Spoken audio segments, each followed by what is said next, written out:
You are about to hear our opinions of me, Deathmare. Deathmare, me, is a trained and professional opinionator. These views and opinions should not be attempted to say or give at school, work, on the playground, or even at home. Please don't try this at home.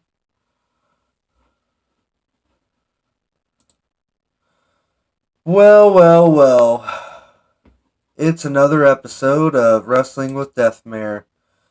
And quite honestly, watching a little bit of wrestling this past week, I heard on commentary from Corey Graves that the former Intercontinental Champion of WWE, Gunther, was the Intercontinental Champion for a total of 666 days. Yep, you heard it right there. Gunther was champion for a total of 666 days. So I thought, well, let me go ahead and look that up. And, well, I'll do it right here, right now. Here we are. Some tabs here that I was going to go through with y'all. Let's see. How long was Gunther WWE IC champ? Let's see if this is true. There we go. Right there.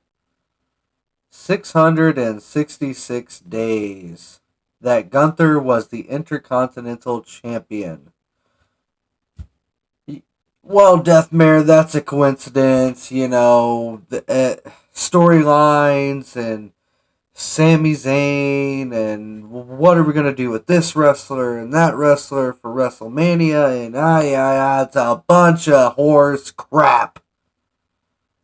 Okay? Here's the thing.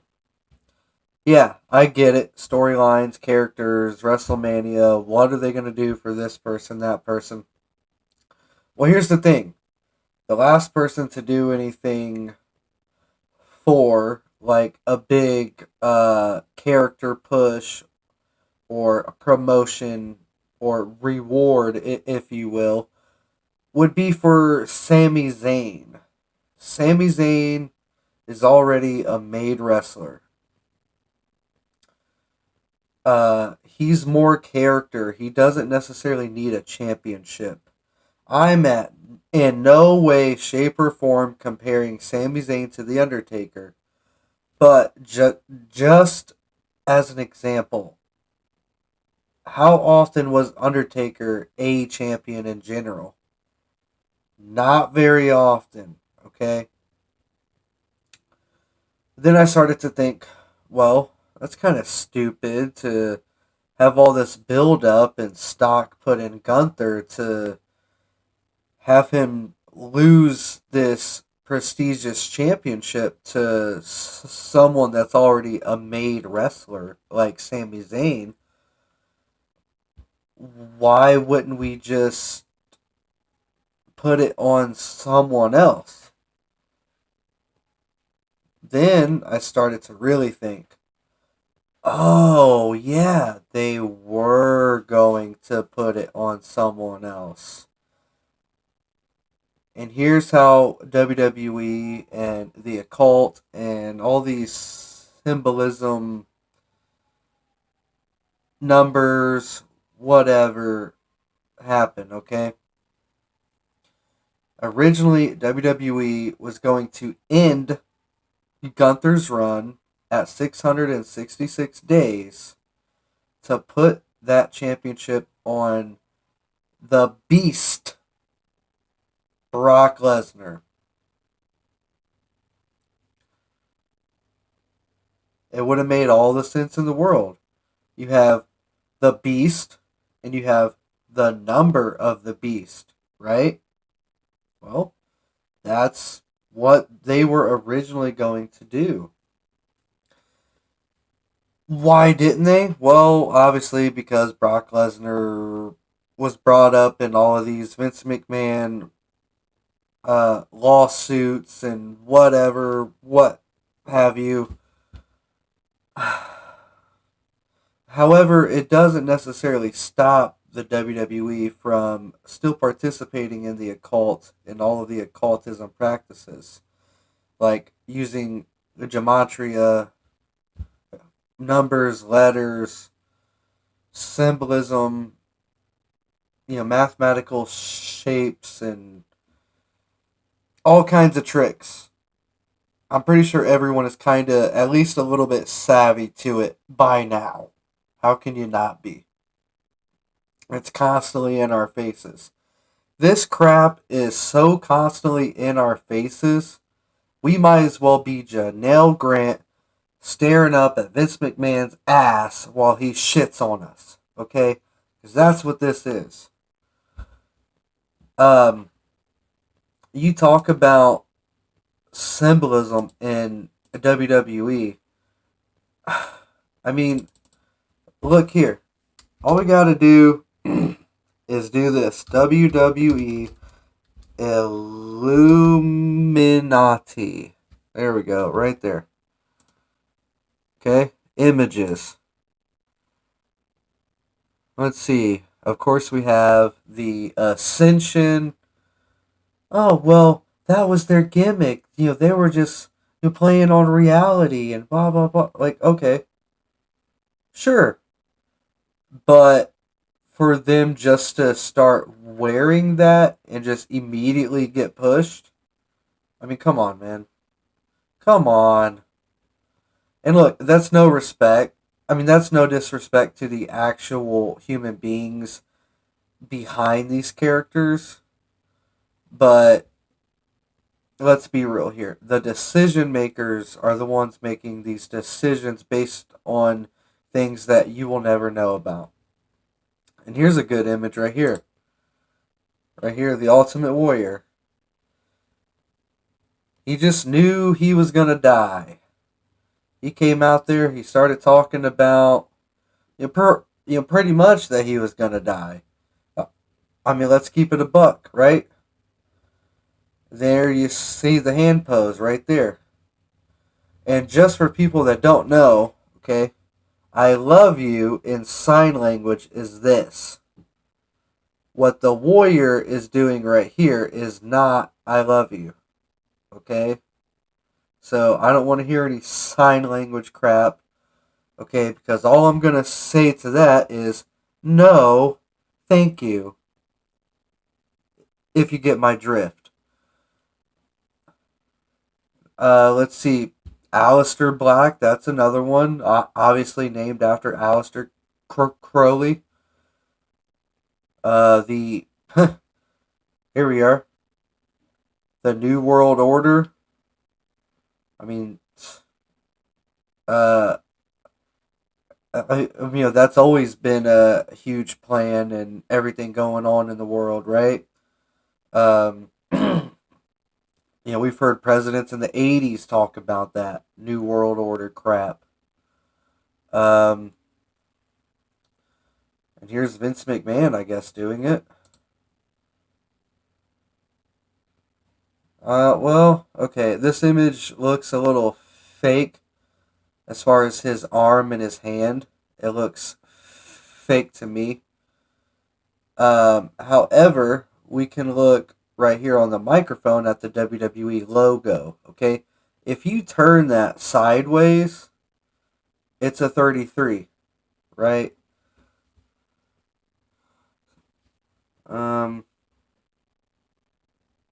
Obviously, scrolling through here, there's going to be a bunch of memes, it looks like, which those are pretty funny, to say the least, about that. Oh, well, here's another person right here. Batista. He's another wrestler that hit it big in Hollywood. And hey, not taking anything away from these people and the actual work that they put in to get to where they are. However, just like when you're working at a job, like a dead end job or wherever, you work your ass off for a very long time. You do everything above and beyond every day, every month, every week, every year. And you wonder why other people always get everything that you worked for and you earned. Well, that's because hard work isn't the only thing they're putting into something, if you catch my drift. Um, Here he is again with his tattoos. You can see right here, occultism. Looks like the pyramid, all seeing eye. Um, and he has a bunch of like shitty tribal tattoos because he was a young adult in the era of like everyone wearing tap out and affliction and tribal tattoos being a cool thing in the early 2000s and um you know and if I'm wrong about his quote shitty tattoos, let me know.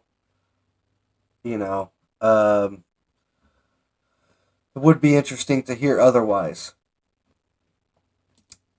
So we talked about Gunther's title reign, the number of the beast, and how originally the beast incarnate was supposed to win against Gunther.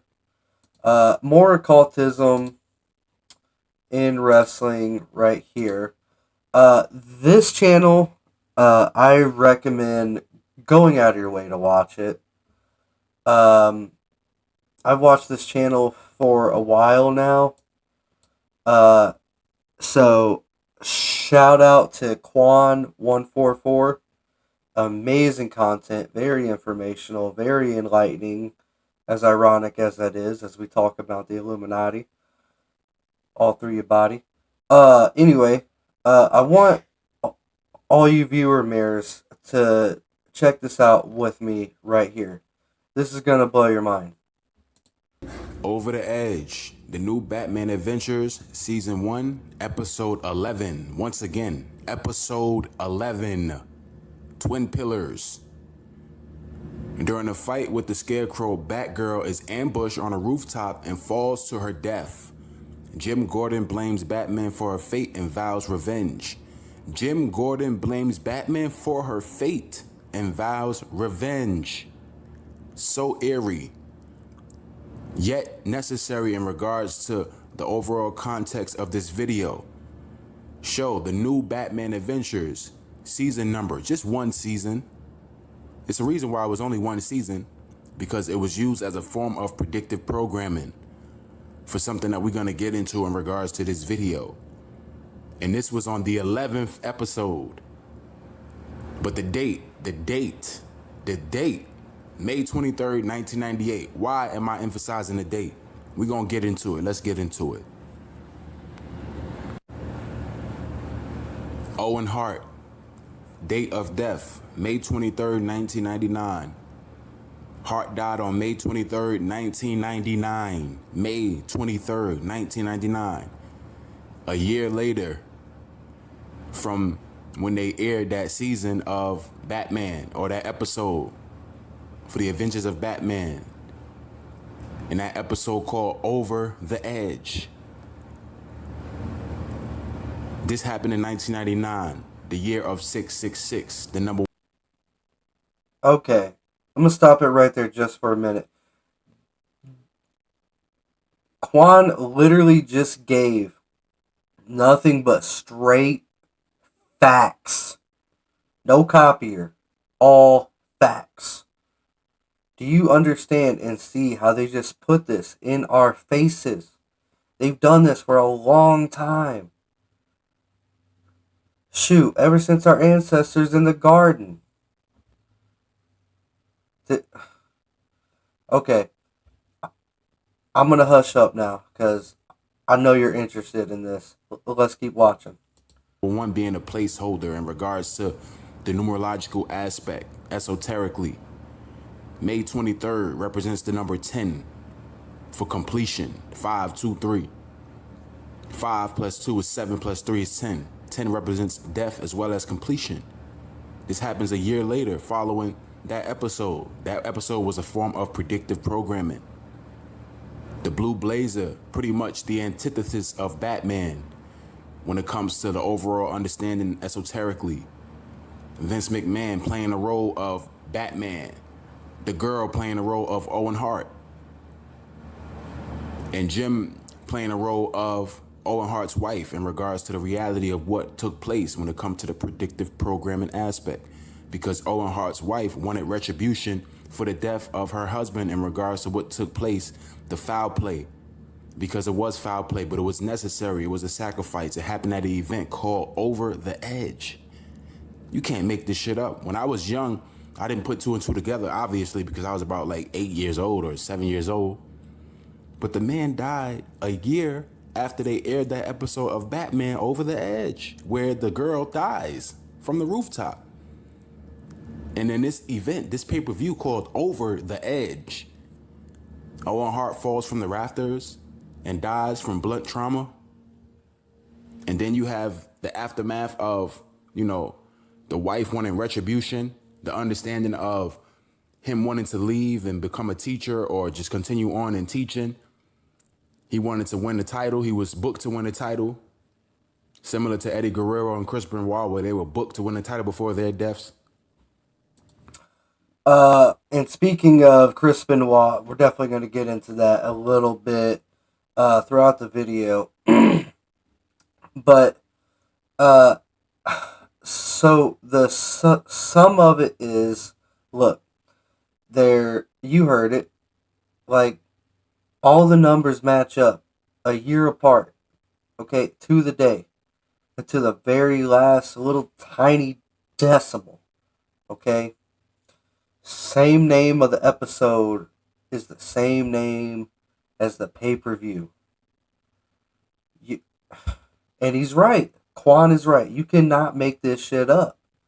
You can't write this shit. It seems unbelievable, and that's by design. Shout out to Quan once again for opening all of our eyes to predictive programming. There's a little bit more to it. I'm gonna go ahead and skip to part 2 of this Owen Hart series. If you guys want to check it out, I highly recommend it. Quan 144. Definitely subscribe to his channel. Give a like to all his videos. He's nothing but amazing. Here's part 2. There's going to be a little bit more predictive programming in here, so I'm going to hush up again and just hit play. Shout out to the brother, one of my subscribers, for putting me onto this image here. Going back to 1996, this is the poster for Royal Rumble 1996, which was a predictive programming element for Owen Hart, as well as the Batman episode prior to the year that Owen Hart died. This is 1996. Another signifier or conveyance surreptitiously of the number 666. Number 1 being a placeholder, just like 1999. That's 666. And 1969 as well. So 1996 and 1999 have a lot to do with the sacrificial element of Owen Hart.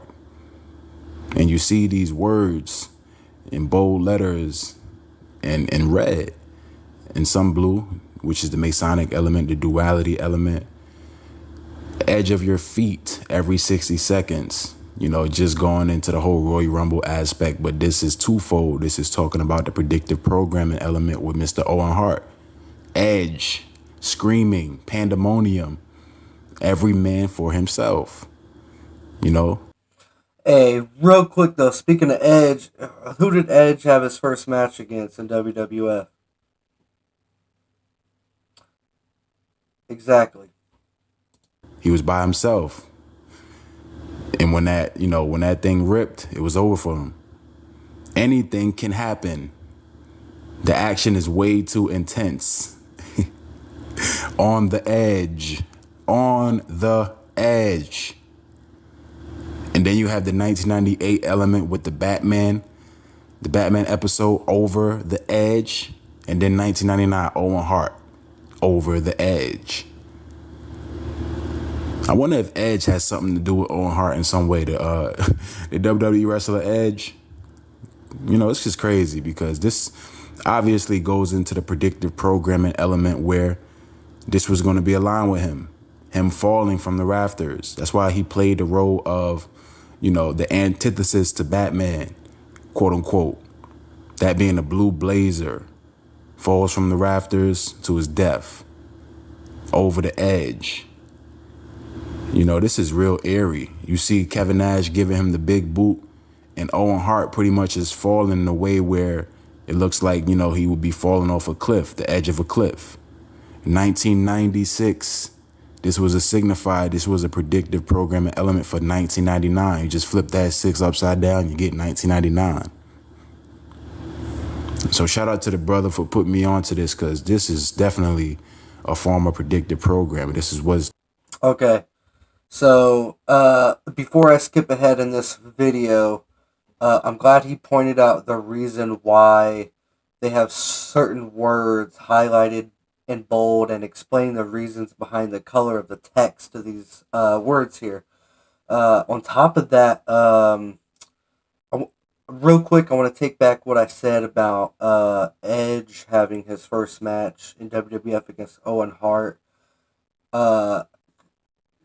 Thinking about it more, I think I'm wrong about that. So let me go ahead and look that up real quick. Let me see here. Okay. Let me see. Who did Edge have first match with in WWE? Okay. Yeah, so I take that back. I thought I was wrong about that. But you always gotta own up, you know what I'm saying? And that's what I did. So we're gonna skip ahead here because there's something very important here.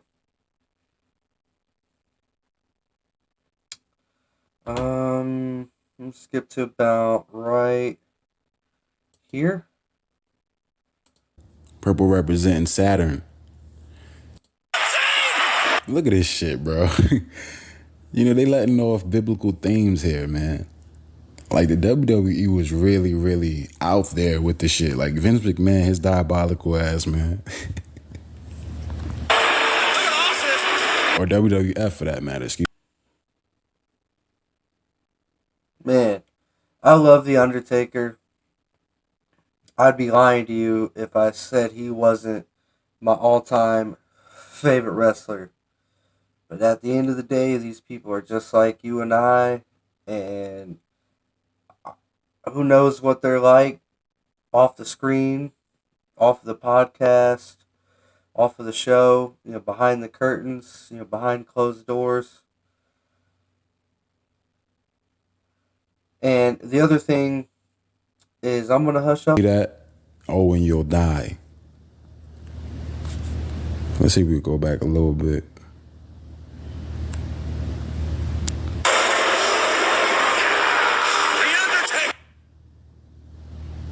Yeah, man, the Undertaker just represents that signifier element for Owen Hart. This is why he was on the cover, for the poster of Over the Edge. And I think it was only one time where they had that pay-per-view. I don't think it was any other time. Or probably like 2 more Over the Edges. But yeah, man, that pretty much was set up for Mr. Owen Hart. That's why it was called Over the Edge. You had the whole Edge element going back to 1996 with the Royal Rumble poster. You have the Batman episode. So, all this plays into what took place in regards to the sacrificial element Even JR mentioning the word sacrifice, Undertaker sacrifice, Stone Cold sacrifice, Undertaker. Man, that was pretty much a predictive programming element. Him playing. Yeah. So, I thought I would go out of my way to share this with you viewer mares. I stumbled across it. I mean, maybe like a year ago. No, not a year ago, but like early this year. Um, and it just blew me away because like I'm a huge fan of the Attitude Era, and I had no idea about this segment. Like I knew Stone Cold, put Undertaker on his symbol, and I knew all that, but these things that just constantly go over our head with that we don't even realize. Um, you know, um, I thought I would share that. Um, so from one Canadian, Owen Hart, I wanted to talk a little bit about another Canadian, and that being Chris Benoit. Um, I was, just like everyone else, a big fan of Chris Benoit. Um, and I've been watching more on the actual, I guess, documents and involving Chris Benoit, like crime scene things, reports, accounts.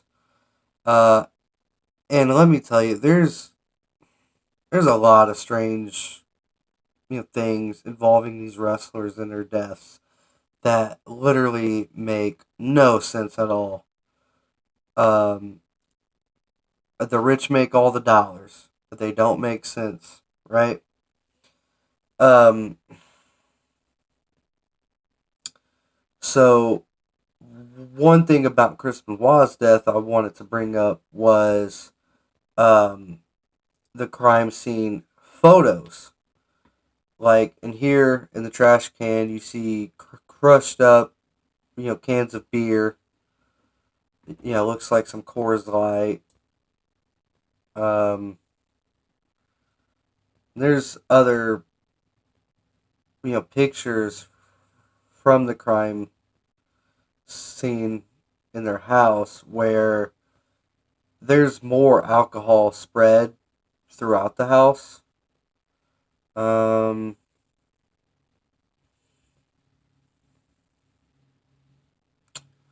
there's like a wine bottle. There's more beer cans. I mean, just a lot of alcohol.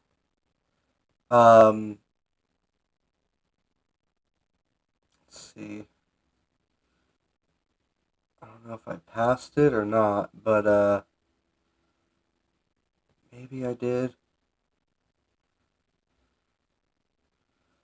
But yeah, here's another one right here. Yeah, there's another trash can. Another. Okay, that looks like Coca Cola. Like a Diet Coke. Um, but yeah, the alcohol spread throughout the house. Empty wine bottle, empty beer cans. Uh, Here's the funny thing: there's was no alcohol found in any of their bodies. You can say, well, who knows how long the trash was there? I would say, okay, that's a fair point. Um, and that would just allow me to bring up another fair point. How come nothing in the house was tested?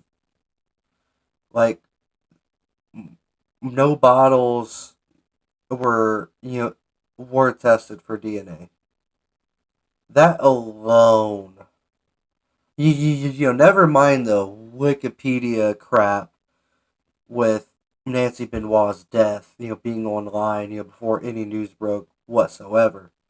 But the fact that there's empty alcoholic beverages that were not tested for any DNA. The fact that in one report it says Chris Benoit was found hung or hanged. And then in another report it says he was found slumped over a weight machine. Well, which one is it? That alone makes no sense. Um, it and even going back to Owen Hart and his death, there's a document out there that is very, very interesting. Not sure how to find it here. Let's see. I was actually listening to this channel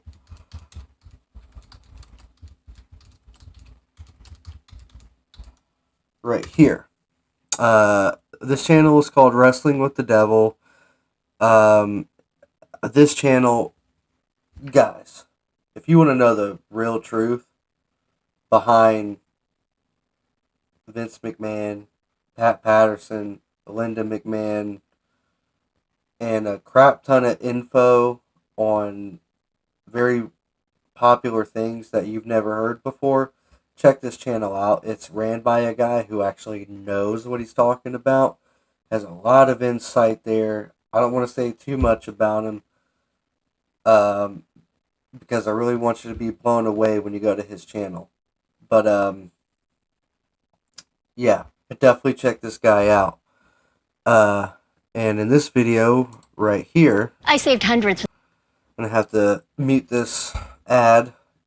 Yeah, they want a bunch of babies to, talk about the marketing. Okay. Right here he talks about this document. I'm just gonna go ahead and play it for you.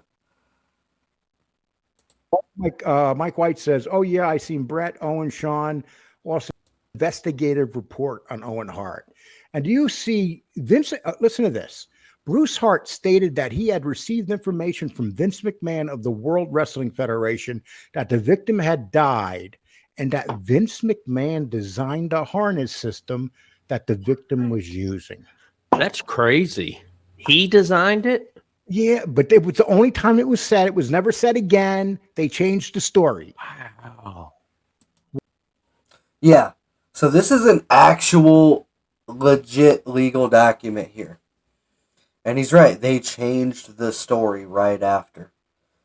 And as he mentioned, this information was from Bruce Hart, Owen and Brett's brother.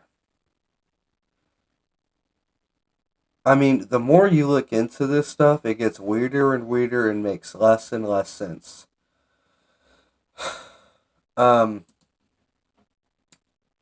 Just awful. And now we have, people like, Tony Khan of AEW, never knowing when to shut his mouth. And quite frankly, if you ask me, Tony Khan and Vince McMahon have been in on it together. The same year that Vince McMahon wanted to try having a football league is the same year Tony Khan, who does football things, decided to have a wrestling league. And the fact that wrestlers from each company have